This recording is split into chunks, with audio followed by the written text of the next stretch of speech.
Okay, let's be real for a second. Are you just tired of spending weeks on a pitch, pouring all your best ideas into a proposal, only to lose the job, or worse, get totally ghosted? So, what if you could win better clients for more money without ever giving away your strategic thinking for free?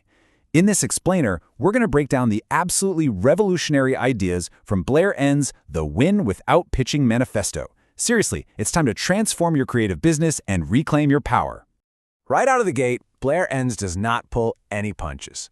He starts with this powerful idea that the entire system, from clients demanding free work to the so-called gurus teaching you how to pitch better, is actually designed to devalue you, the creative professional. He's basically saying, this is a battle, and you have to decide to fight it, one firm at a time. So what is the real enemy here? It's the pitch. And this definition just gets right to the heart of it, doesn't it? It's the act of giving away your single most valuable asset, your thinking, in the hope of maybe getting paid. This whole manifesto frames this one act as the root cause of lost profits, lost respect, and let's face it, creative burnout. So our journey through this manifesto is going to follow 5 key stages. First, we'll look at the trap of pitching, and then we'll lay the foundation for becoming an expert. After that, we'll get into the new playbook for how you talk to clients, we'll set some new rules for engagement, and finally, we'll talk about the incredible payoff for making this change. Okay, first things first. You have to understand the trap. When you pitch for free, you are willingly stepping right into it. You're sending a signal to the client that your thinking has zero value until they say it does. And just like that, poof. You've gone from being a sought-after expert advisor to just another replaceable commodity order taker who has to compete on price. So how in the world do you escape this trap? Well, you have to rebuild your business on a completely different foundation, a foundation of undeniable expertise.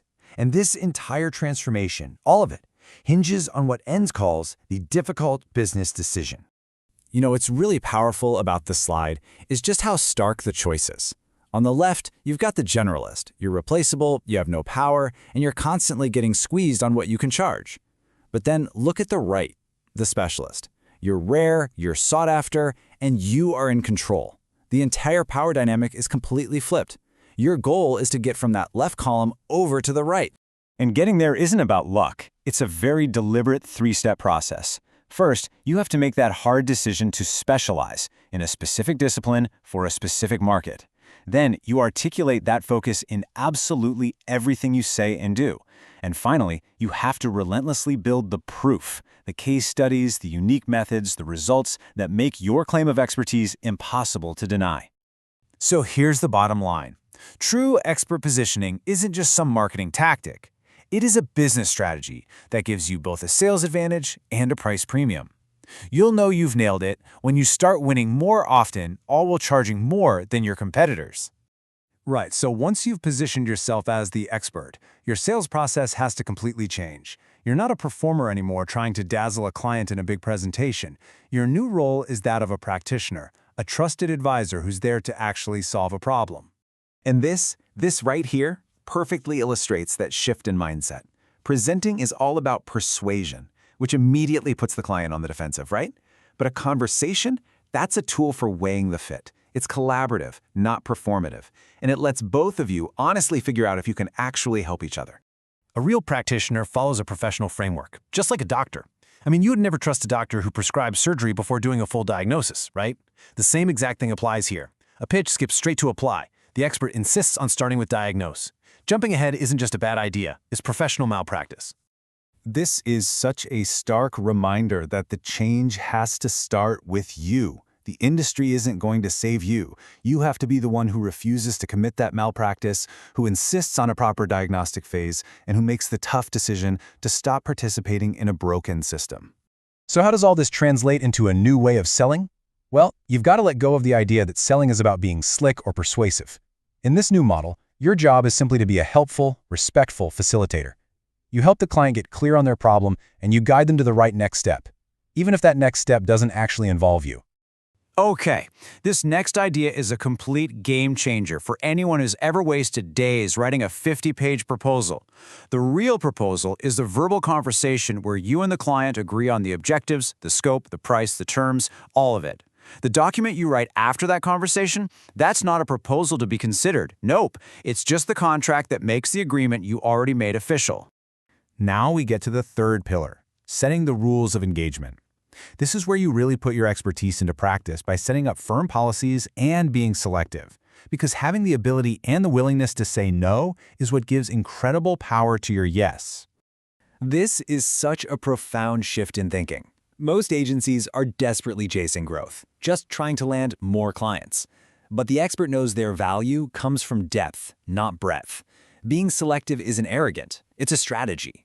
It signals to the market that you're in demand, which ironically makes you more desirable. So how do you actually enforce that selectivity in the real world? With a simple, powerful policy statement just like this one. When a prospect asks you to just whip something up, you don't argue. You just calmly and professionally state your policy. It's not a negotiation, it's just the way you work. This one sentence beautifully draws that line in the sand between selling and working. And here's another powerful tool to help you enforce that policy, a minimum level of engagement. Now, this isn't about being greedy, it's about being efficient. By telling them your minimum project fee early in the conversation, you respectfully disqualify clients that aren't a good fit almost immediately. It saves everyone time and focuses your energy only on the serious prospects. But what happens when a great client asks for a discount? It is so tempting to just cave. But remember, experts don't compete on price. So this is your playbook for holding the line. Instead of cutting your fee, you could de-risk the project with a guarantee, you could offer flexible payment terms to help their cash flow, or, and this is often the most powerful option, you can simply and respectfully hold your ground. And this is why holding your price is so absolutely critical. This point turns all the conventional wisdom on its head. We're all taught to bend over backwards, assuming that good service will lead to profit. But Enns argues the exact opposite is true. Healthy profits are the prerequisite for great service. Profit is what gives you the resources to hire the best people, to innovate, and to go that extra mile when it really matters. So after all these difficult decisions, specializing, changing your whole process, setting new rules, what's the real payoff? Well, it's about so much more than money. It's about reclaiming your professional dignity, your role as a genuine expert, and the respect that comes along with it. The reality of the modern creative world is pretty stark. With automation and a global talent pool, that comfortable middle ground is just vanishing. You're facing a clear choice. Either you allow your firm to get pushed down the path of becoming a commodity, or you make the deliberate choice to climb the path of the expert. There really is no other option. So let's end by thinking about the true potential of this whole approach. This manifesto isn't just a set of business tactics. It's a way to build a sustainable, profitable firm that frees you up to do your absolute best work. It's a powerful reminder that as creative experts, you have this unique ability to see a better future and to actually lead your clients there. So, as you think about your own business, I want you to ask yourself this one crucial question. Based on how you sell, how you price, and how you engage with your clients, which role are you really playing? Are you a supplier or are you an expert? The choice really is yours to make.